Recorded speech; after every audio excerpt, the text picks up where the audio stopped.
I moved into my grandfather's abandoned farmhouse 3 weeks ago. It stood isolated at the edge of the woods, where the trees looked like they were always whispering and the nights felt heavier than they should. My grandfather had passed away nearly a decade ago, and the house had been empty since. I came back hoping to find peace, maybe fix it up, and escape the chaos of city life. I brought my loyal dog Duke with me, a powerful, well-trained German shepherd who never backed down from anything. On our third night, something strange happened.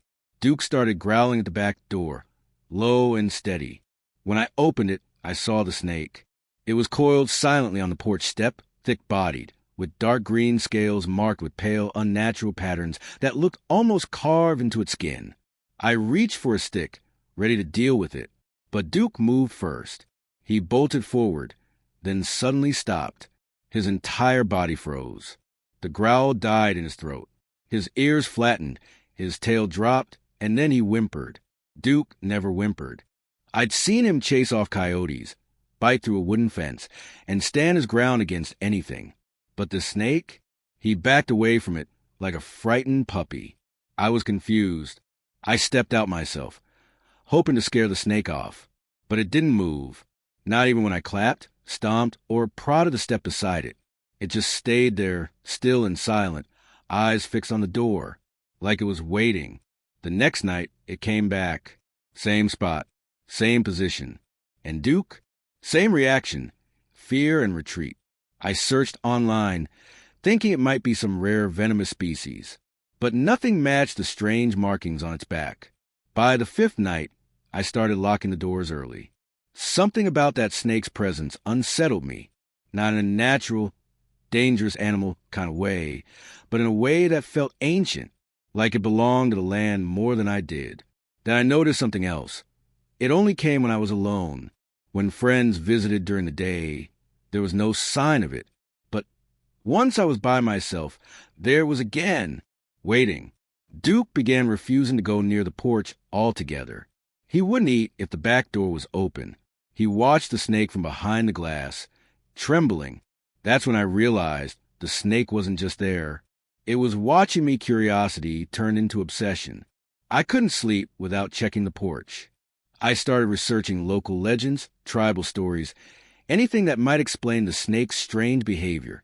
But the more I read, the less sense it made. There were stories of Earth spirits, guardian animals and forest watchers, but nothing specific. Then I remembered the attic. My grandfather was a hoarder of books and journals. Maybe he had left something behind. I climbed up and found a heavy trunk covered in dust. Inside were journals, pages yellowed, handwriting jagged. Most of it was the ramblings of an old man descending into paranoia, except for one entry. The guardian always comes back. It watches the bloodline. One dies, another is chosen. The snake knows the vessel, always has. The hairs on my neck stood up. Guardian? Vessel? The next journal had drawings. A snake with the same markings I'd seen on the porch. Another page showed a baby in a cradle. The snake curled protectively around it. Beneath it, a line. To protect the child of blood when the other is taken. What other? I called my mom. I didn't explain everything, just asked about the family. That's when she hesitated. Then, in a low voice, she told me something I'd never heard before. You had a twin brother, stillborn. We never told you. It was too painful. Your grandfather buried him on the property. I dropped the phone. The journal made sense now. My twin, the other, had died. I was the one who lived. The vessel and the snake, it wasn't here to harm me. It was here to protect me. Duke, my brave and loyal dog, wasn't scared of the snake itself. He was reacting to something else. Something older, more powerful. He was sensing what the snake was guarding me from. I thought of all the times I'd felt watched in the woods. The rustling sounds when nothing was there. The dreams of eyes glowing in the trees. I had disturbed something when I moved back.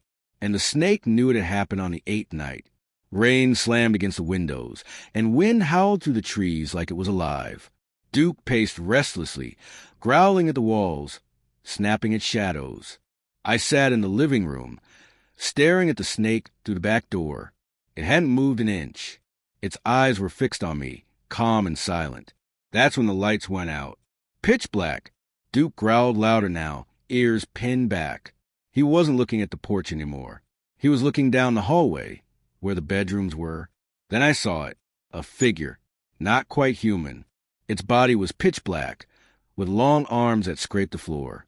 No face, just a smooth head with two red eyes that glowed faintly in the dark. It stepped forward, slow and deliberate. Duke lunged, barking, teeth bared, but the figure didn't flinch. I was frozen. I couldn't move, couldn't scream. The thing raised one hand and pointed directly at me. Suddenly I heard a loud hiss. The snake had uncoiled and was slithering through the door. It moved with impossible speed, launching itself at the shadowy figure.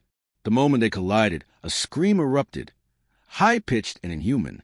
The figure convulsed, twisted, and then exploded into a swirl of black smoke. Gone.